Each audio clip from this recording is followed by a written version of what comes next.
12 দিন ধরে নিখোঁজ স্বামী, অসহায় স্ত্রী ও সন্তান। বিশ্রামগঞ্জ থানার অন্তর্গত এলাকায় ঘটে গেছে এক উদ্বেগজনক ঘটনা। 12 দিন ধরে নিখোঁজ এক ব্যক্তি, তেলিয়ামুড়া চাকমাঘাট এলাকার বাসিন্দা প্রসেনজিৎ সরকার। তিনি সিপাহীজলা জেলার বিশ্রামগঞ্জ মুখ্য স্বাস্থ্য আধিকারিক দপ্তরের পাশেই নির্মীয়মান সরকারি নেশামুক্তি কেন্দ্রের একজন ঠিকাদারের অধীনে সুপারভাইজার হিসাবে কর্মরত ছিলেন। গত 1 অক্টোবর থেকে তিনি নিখোঁজ। সেই দিন থেকে তার মোবাইল ফোনও বন্ধ রয়েছে।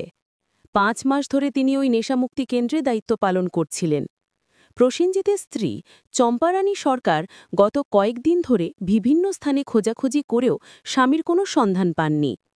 অবশেষে রবিবার রাতে তিনি তার 8ম শ্রেণীর পড়ুয়া পুত্র প্রহরজিৎ সরকারকে সঙ্গে নিয়ে বিশ্রামগঞ্জ থানায় ছুটে যান এবং একটি মিসিং ডায়েরি করেন। অসহায় চম্পারানী পুলিশের কাছে হাতজোড় করে আবেদন জানিয়েছেন যেন তার স্বামীকে দ্রুত খুঁজে বের করার ব্যবস্থা করা হয়। আমি স্বামী 1 তারিখ থেকে বিশ্রামগঞ্জে নেশামুক্তি কেন্দ্রে এখানে কাজ করতো, হ্যাঁ, সুপারভাইজার হিসেবে কাজ করতো এখানে।